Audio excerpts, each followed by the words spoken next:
The call came at 11:47 on a Tuesday night, and I almost didn't answer it. I was already in bed, half asleep, still in the clothes I'd worn to my cousin's graduation dinner, because I hadn't had the energy to change. My phone buzzed on the nightstand and I saw my brother's name and thought, whatever it is, it can wait until morning. I almost put it face down and closed my eyes. I didn't.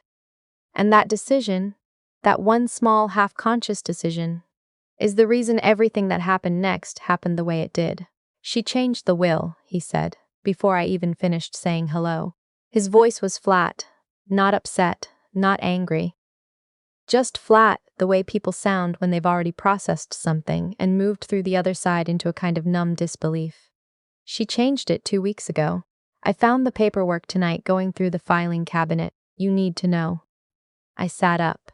The room felt different suddenly. Smaller. What do you mean she changed it? I mean your name isn't in it anymore. Before I tell you what my husband found on my mother-in-law's laptop 3 days later, the thing that changed absolutely everything, I want you to understand something about my family. Not the official version, not the version we told at Thanksgiving, when my aunt's friends asked how everyone was doing. The real version, the one that lived in the space between what was said and what was meant, in the silences at dinner tables, in the way my mother could walk into a room and make me feel 14 years old, and somehow always in trouble for something I didn't know I'd done. My mother-in-law's name is Francine. She is 63 years old, and she has a way of smiling at you that never fully reaches her eyes. I have known her for 7 years. I married her son, my husband Gabe, when I was 26, in a small ceremony at a vineyard in Sonoma, that she spent the entire reception telling people was not quite what she'd envisioned.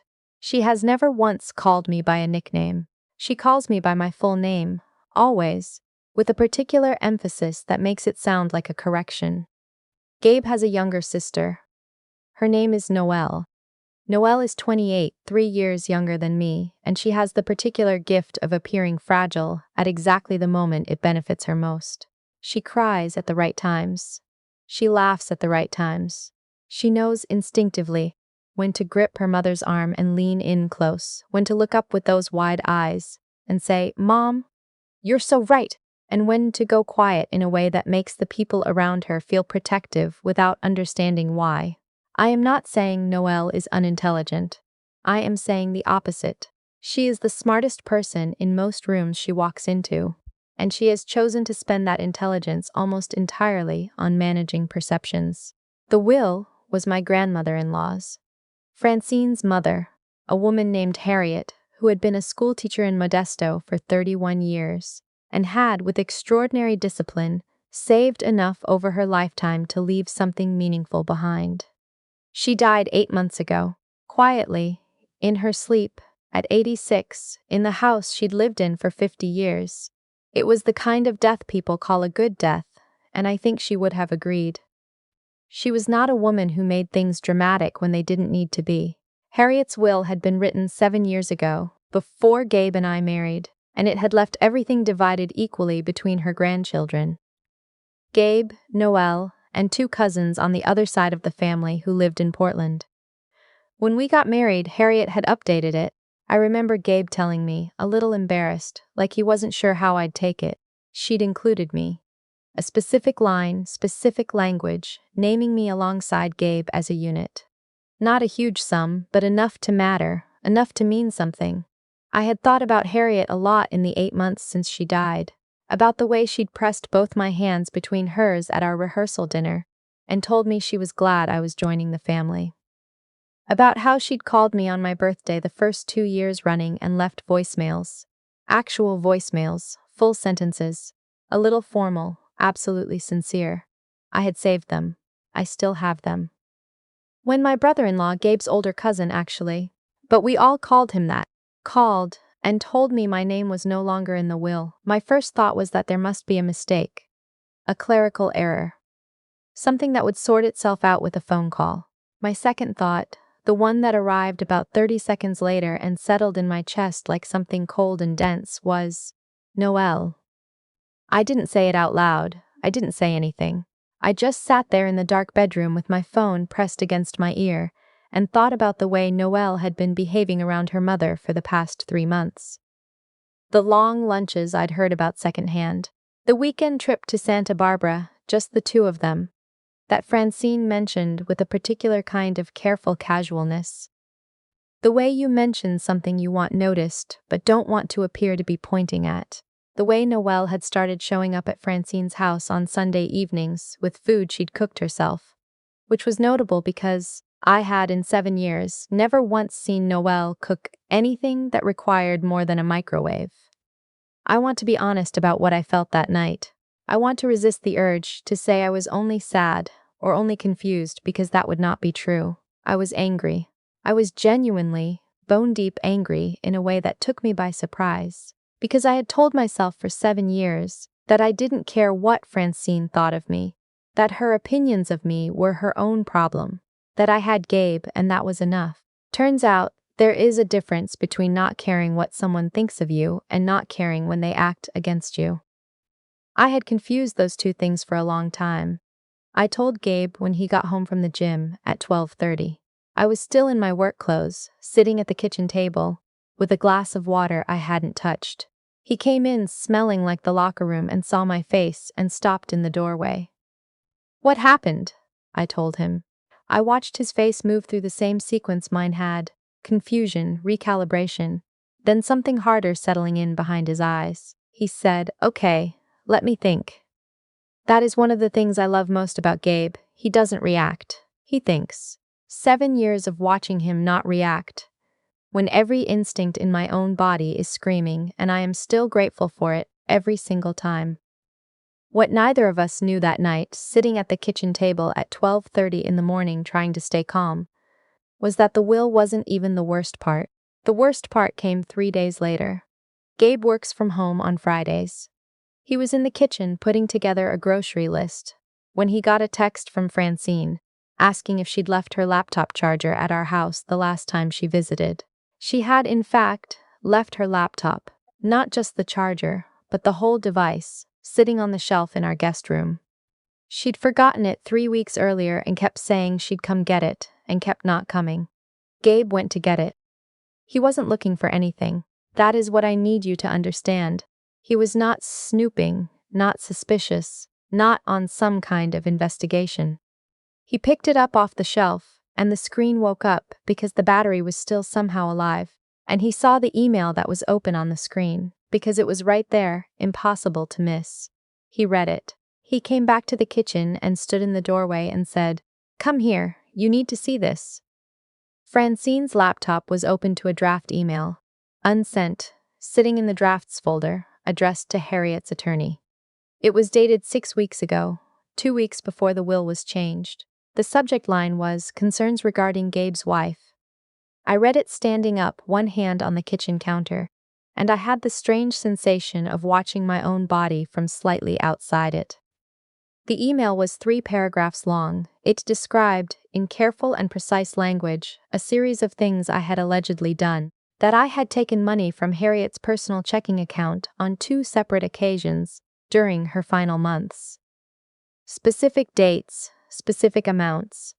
That I had done this by borrowing Harriet's debit card under the pretense of running errands for her, and had instead used it for personal expenses. That Francine had documentation and was bringing this to the attorney's attention because she felt it was her responsibility to protect her mother's estate. The amounts listed were $340 and $215, both from ATMs, both on days when I had, in fact, been with Harriet. I visited her twice a week during the last 4 months of her life, took her to her appointments, sat with her while she watched Jeopardy, picked up her prescriptions and groceries. I stood there and read it, and then I read it again, and then I said, very quietly, "She made this up." Gabe didn't say anything. He didn't have to. We both already knew. What I also knew, standing there reading that email, was that this was not something Francine had invented alone. The specificity of it, the dates, the amounts, the framing around errands and personal expenses. That kind of specificity comes from someone who has thought carefully about what will be believed. Francine was not that precise. Francine dealt in impressions and atmospheres and the careful shading of implication. Someone had helped her draft this. I thought about Noel's Sunday dinners. I thought about Santa Barbara. I thought about the way Noelle had gone very quiet around me in the past few months, a particular quality of quiet that I had attributed to her being distracted by her new job. I had given her the benefit of the doubt. I had told myself I was imagining things. I was not imagining things, Gabe said, screenshot it. Then, don't touch anything else. Screenshot the email and the date and her contact history, and then we're going to close it and put it back exactly where I found it. I want to tell you that I was calm in that moment. I want to tell you I was focused and clear-headed and strategic. The truth is that my hands were shaking so badly. I had to take the screenshot 3 times before I got one that wasn't blurry. Gabe made coffee. He sat down across from me and put both hands flat on the table and said, I need you to not call Noelle. I need you to not call my mother. I need you to give me 48 hours. I gave him 48 hours. It was one of the hardest things I have ever done.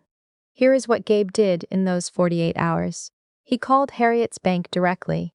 As Harriet's surviving family member, her estate was still being managed, her accounts not yet fully closed, and requested the transaction records for the 2 dates listed in the email. He had Harriet's attorney's number from the estate paperwork, and he called him too, not to accuse anyone, just to ask whether the attorney had received any correspondence from Francine in the past 2 months. The attorney had not. The email was still a draft. It had never been sent. Francine had written it and hadn't yet decided whether to send it, or had been waiting for something. The bank records came through in 24 hours. The withdrawals were real, $340 and $215, on exactly the dates listed in the email. Real withdrawals from Harriet's account, made by Noelle, both of them. Her name was on the transaction records because she had, at some point, been added to Harriet's account as an authorized user. This was something I had not known. Something, I later learned, that had been arranged during the Santa Barbara weekend, presented to Harriet as a convenience, so Noelle could help her with banking if she ever needed it. Harriet, who trusted her family entirely, had agreed. The $340 was a cash withdrawal. The $215 was at a Sephora. I know that detail sounds almost funny. I promise you it did not feel funny. Gabe sat me down the night of the second day and put his phone on the table between us, with the transaction records pulled up. He didn't say I told you so. He didn't say anything dramatic. He just looked at me for a long moment and then said, I'm going to call my mother. I want you there. We called Francine on a Saturday morning. We asked her to come over. We told her nothing. Just that we wanted to talk, that there were some things about the estate we needed to go through. She arrived in linen pants and a silk blouse. A candle from a boutique she liked as a hostess gift, which she set on the counter with a comment about how the kitchen smelled like coffee. We sat down at the table. Gabe put his laptop open in front of her. He had pulled the screenshot of the email up on the screen. Francine looked at it. The color went out of her face in a way I had never seen before. Not flushing, not reddening, just draining like water going out of a glass. Where did you get that? She said. It wasn't a question. You left your laptop at our house, Gabe said. 3 weeks ago. Silence. That's private, she said. That's my private correspondence. It's a draft, Gabe said. It was never sent. He waited a beat, and it contains a serious accusation against my wife. I think you know what I'd like to say about that. Francine looked at me then. I had been watching her face the whole time. Watching for the thing my mother-in-law was worst at, which was being seen clearly. She had spent decades managing what people saw when they looked at her. In that moment, for the first time in 7 years, she didn't have a version of herself ready. She was just a woman who had been caught. I was trying to protect the family, she said. Protect the family, Gabe repeated. There were concerns. There were things I needed to look into before. Mom. His voice was quiet. Terrifyingly quiet, the way it gets when he has already made a decision and is simply in the process of carrying it out. I have the bank records. She blinked. I have the records from the 2 dates you listed in that email. I called the bank. They sent the transaction history. He opened a second tab on the laptop and turned it to face her. Those withdrawals were made by Noelle. Her name is on the account. She was added as an authorized user 6 months ago. I watched Francine's face in the 3 seconds after she read those words. I watched the structure of the story she had been telling herself start to come apart. Not all at once. Not with some dramatic collapse. But in the careful, awful way that a lie built on other lies comes apart, one layer at a time, each one revealing the thing underneath it that you also weren't supposed to see. She must have made a mistake, Francine said. Her voice had changed, gone thinner. She had access to the account to help. She wouldn't have used it for Sephora, Gabe said. The 215s was at a Sephora in Palo Alto, the same one Noelle goes to. The same weekend you two were in Santa Barbara. Francine closed her eyes. I had been quiet through the whole thing. I had sat across the table and not said a single word. Because Gabe had asked me to let him handle it. And because I trusted him. And because I also knew, with a clarity that surprised me, that the moment I spoke was the moment Francine would find a way to make this about me. She would make it about my tone, my attitude, my relationship to her family. She had been doing that for 7 years. I was not going to hand her that opening. But when she opened her eyes and started to say something about how this was a complicated situation, and that we all needed to calm down, and that nothing needed to be decided today, I put my hand flat on the table. Francine, I said. It was the first word I had spoken in 45 minutes. She stopped. You wrote an email accusing me of stealing from your mother. You wrote it with specific dates and specific amounts. You wrote it to her attorney with the intention of having my name removed from her will. I said it slowly, each sentence its own complete thing. But the withdrawals were made by Noelle. Noelle, who was added to the account during the Santa Barbara trip. Which you arranged. I paused. So I need you to explain to me what you thought was going to happen here. Not today, I mean overall. When you sent that email, what did you think the outcome was going to be? Francine did not answer. I don't think she had one. Gabe had called Harriet's attorney before Francine arrived. The attorney had agreed to review the transaction records and consult with the estate's accountant. The will change, which Francine had initiated using her power of attorney, was being flagged for review given the circumstances. The attorney had used the word irregularities. He had used the word probate. He had carefully and in the measured language of someone who has been a lawyer for 35 years, indicated that the documentation Gabe had provided was significant. This is the thing about having everything in writing. This is the thing about digital records, about transaction histories that don't disappear, about emails that save themselves automatically to drafts, even when you haven't made up your mind yet. You can construct an entire story.